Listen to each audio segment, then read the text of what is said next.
I would like to first thank you for this unique opportunity to present on one of the topical issues related to rule of law and internationalization processes and international law in general. The topic of crimes against humanity committed during the Russian-Ukrainian War, with all of its legal and jurisdictional issues, aspects, as well as responsibility challenges, can understandably not be comprehensively covered over only 20 or 22 minutes. However, I will try to point towards its most relevant and key aspects pertaining to this type of international crimes in the context of the ongoing armed conflict in Ukraine, and if there are any questions on those afterwards, I will be happy to do my best to respond. Of course, I realize that some of those issues have already been well covered by my colleagues here, but I really hope that I will be able to bring some additional helpful reflections, ideas, and conclusions to those issues. Some key general legal as well as substantive issues first will have to be discussed, and I know that many of those issues will also be discussed and reviewed today and tomorrow by my colleagues in more depth. So crimes against humanity, along with genocide, war crimes, and the crime of aggression, as you all know, they constitute the so-called core crimes, or crimes under international law, as they are understood in contemporary international criminal law. They are mass crimes against civilian population. And of course, I'm talking about these legal issues because this is the concentration of my research. I specialize on those crimes, so I'm hoping that it will also provoke certain interesting questions afterwards as well, before I connect them to the context of Russian-Ukrainian War. The modern definition of crimes against humanity, as it was already mentioned previously during the presentation of our keynote speaker, Dr. Egan, thank you for that, it is firmly established in the Rome Statute of the International Criminal Court in its Article 7, where it includes, as you all know again, a range of individual acts that are committed as part of a widespread or systematic attack directed against any civilian population, with knowledge of the attack, such as murder, extermination, enslavement, deportation, or forcible transfer of the population, imprisonment, or other severe deprivation of physical liberty in violation of fundamental rules of international law, torture, and some other acts. Now, certain important aspects of crimes against humanity deserve a brief mention here. I know there will be a specific presentation on genocide, so this will be very brief in terms of a comparative perspective. There are some major differences between crimes against humanity and the crime of genocide. Why I'm talking about this is that later you will see that this also serves as some sort of one of the factors contributing to misunderstanding of what these crimes truly represent, including by Ukrainian legislators and law enforcement agencies and judges. So I feel the need to discuss it too, for the sake of clarity. Crimes against humanity have a broader scope than the crime of genocide, since they include individual acts which are not encompassed by the existing definition of genocide in accordance with the UN Convention Against Genocide and the Rome Statute's definition as well. In other words, the concept of crimes against humanity extends beyond genocide, includes acts committed against the perpetrator's own citizens, regardless of whether it occurs during wartime or peacetime, and that's also very important. The second difference consists in the international element of the crimes. For crimes against humanity, that element consists in the widespread or systematic attack against the civilian population, the so-called contextual element. While for genocide, the context of organized violence is linked to its mens rea. The violence comprises of the intent and destruction of a protective group. Crimes against humanity do not have that particular mental element. Yet another main difference between the two crimes lies in the difference between their protected interests. And the question of protective scope of crimes is also quite often omitted in the available literature, in the discussions, including the discussions at the international and regional level. In the case of genocide attacks, aside from threatening peace and security of the world, it is the people's group's right to existence, individual interests and rights of the attack group members, as well as the victim's dignity. These values, these rights, represent the protected interest of the crime of genocide. In the case of crimes against humanity, attack, as you may recall, it is humanness, humanity as humanness, and its constituent element of freedom, human dignity, humaneness, civilized attitude and reason, as well as fundamental human rights.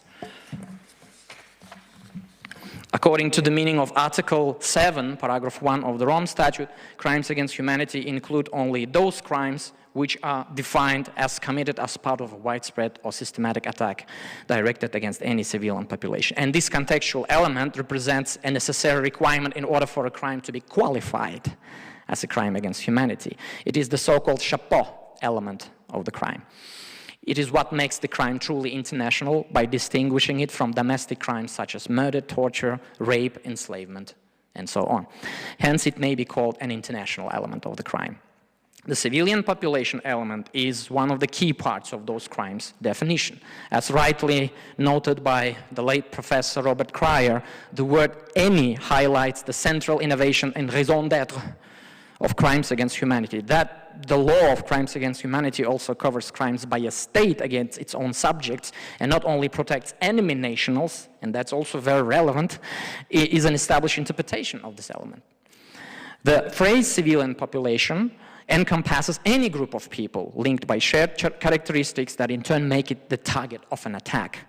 The nationality or affiliation of the victims is irrelevant. Hence, crimes against humanity are directed against a civilian population as such, not merely as an individual. As an example, the occupancy of a certain territorial area can be cited. In turn, as concerns the requirement of widespread or systematic attack, and my Ukrainian colleagues also, they asked me multiple times in the past about the interpretation of this particular element, so I would like to bring it up here as well. Article 7, again, paragraph 1 of the Rome Statute, contains truly an explicit requirement, and it uses a disjunctive. The attack must be either widespread or systematic, not and. In other words, a prosecutor needs only to satisfy one or the other threshold. As for the element of attack, which is also quite often confusing, it is defined in the statute as a course of conduct involving the multiple commission of acts referred to in the paragraph 1, pursuant to or in a furtherance of a state or organizational policy. Here, if I may have the... Thank you very much. Okay. All right. Of a state or organizational policy. The term attack is not used in the same sense as in the war crimes law. It does not necessarily have to involve the use of armed force. And when they were deliberating several years ago in Ukraine, the amendments into the criminal code, that particular element, the word attack and its exact meaning, was truly confusing for the domestic prosecutors, the office of the prosecutor, as well as domestic judges in Ukraine. They were always connecting the context of crimes against humanity to the wartime context. So that's, I think that's very important. In other words, a military attack is not necessary, which is explicitly stated in the elements of crimes. The attack may include any mistreatment of civilian population. Now, after this broad overview of the substantive law of crimes against humanity and some of its key relevant aspects, I would like to draw attention to the picture on the title of this presentation. Can anybody tell me what is depicted here? Just very quickly. The famous photo. Exactly, this is Bucha.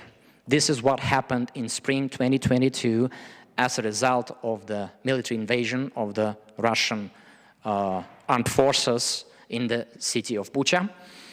You can see there the corpses, lying corpses of the Ukrainian nationals killed as a result of the barbaric acts committed by the Russian soldiers.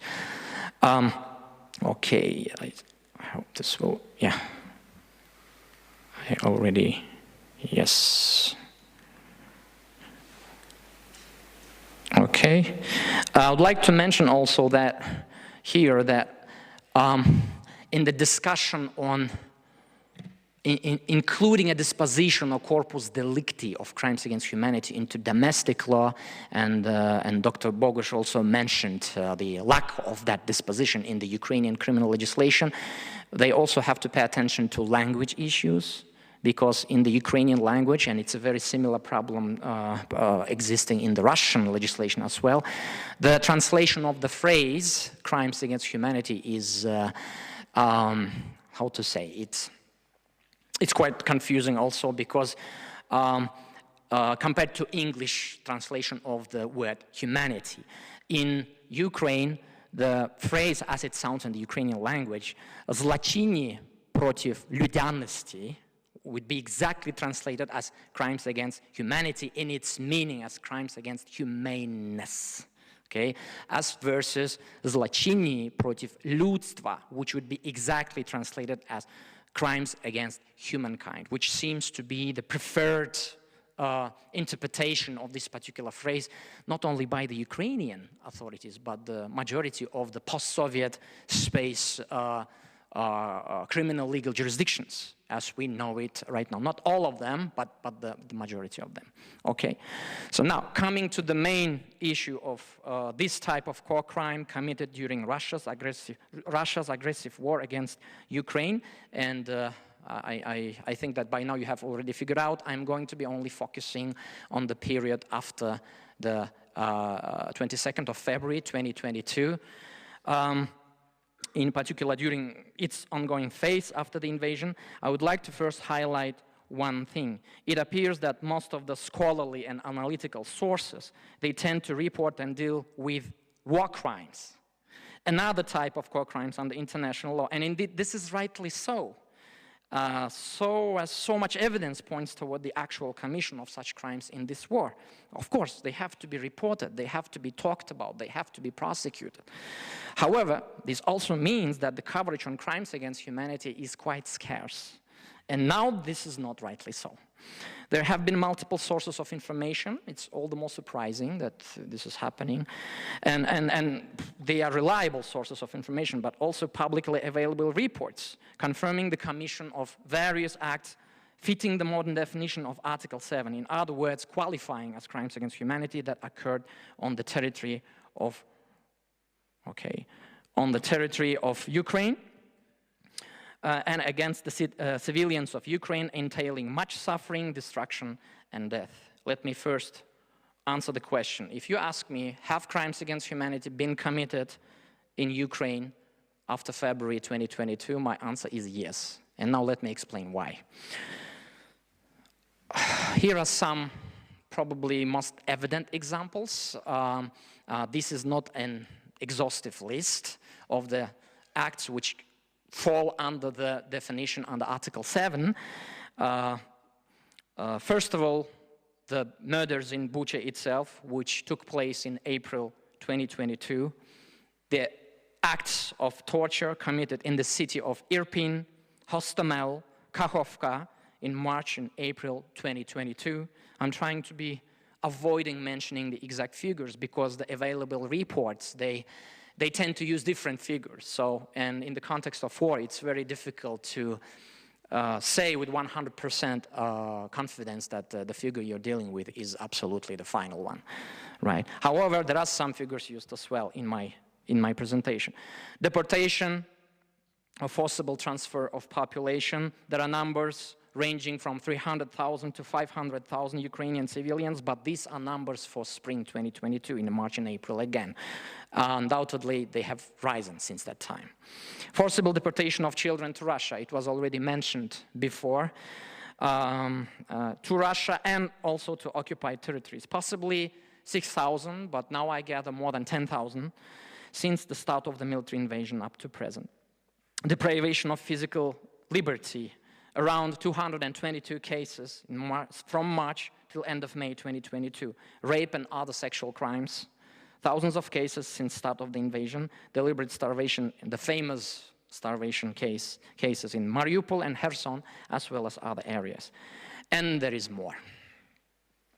The information used for these horrifying examples, this is available in numerous United Nations, the OSCE, as well as the reporting of the already mentioned Independent International Commission on Ukraine created in Norway, as well as Human Rights Watch reports. These are open and official sources. As the case usually is, all these acts represent at the same time serious violations of international human rights law, which also was mentioned before. Now, if you look at the way the actus reus of these acts have been committed, if you look at the consequences, if you look at the concrete outcomes of these horrendous acts, and if you look at the context in which these acts have been committed, for any international law scholar and jurist becomes clear these are crimes against humanity. Of course, we can discuss the details. We can look at particular elements and details of these acts. However, the fact that they have been committed during wartime, and the fact that some of them, or many of them, could also qualify as war crimes, does not mean that their characterization under the legal regime of international criminal law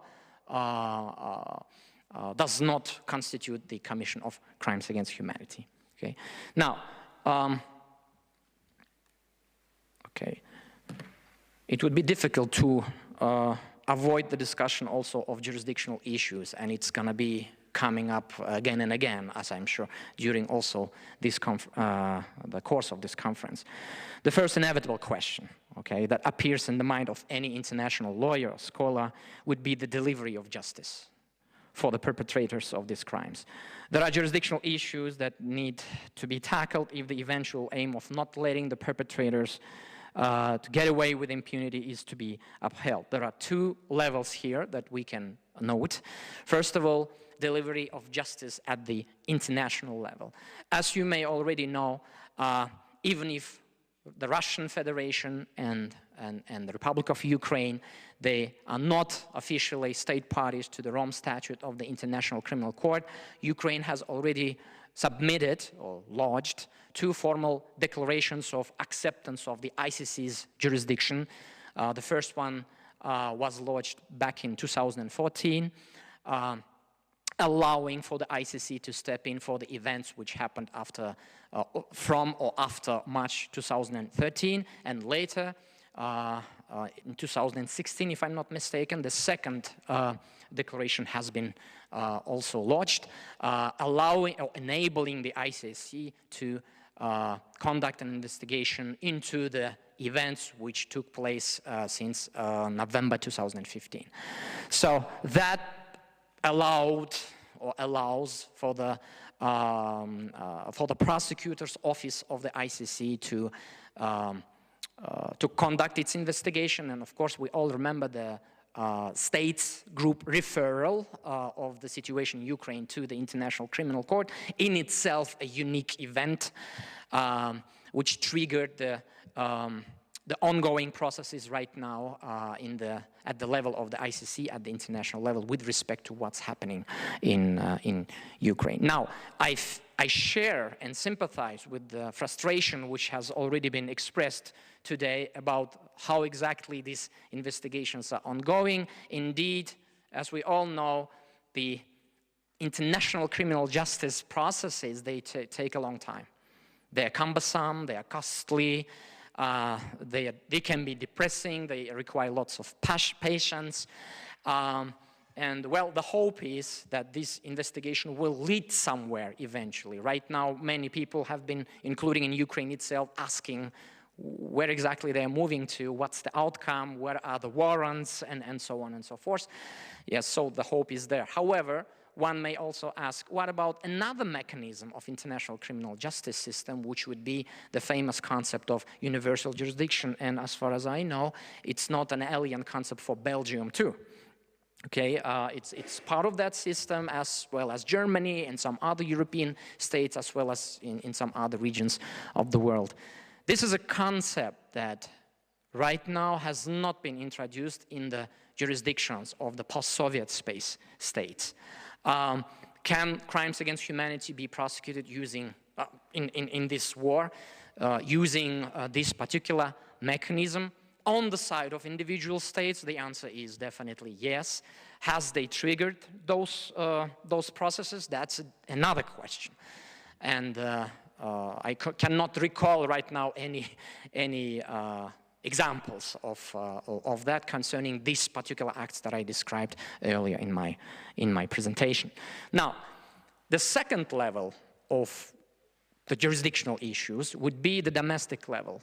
Okay, some of you may know already that in modern international criminal law, the preferred approach for arguing in favor of efficiency of delivering international criminal justice would be to conduct trials at the domestic level. At the end of the day, having trials in the context itself bears its own positive advantages and pluses, being closer to the evidence, having mechanisms which might act in a faster way compared to international level, and so on and so forth. However, for that, you need to have particular conditions set and established in the domestic legislation.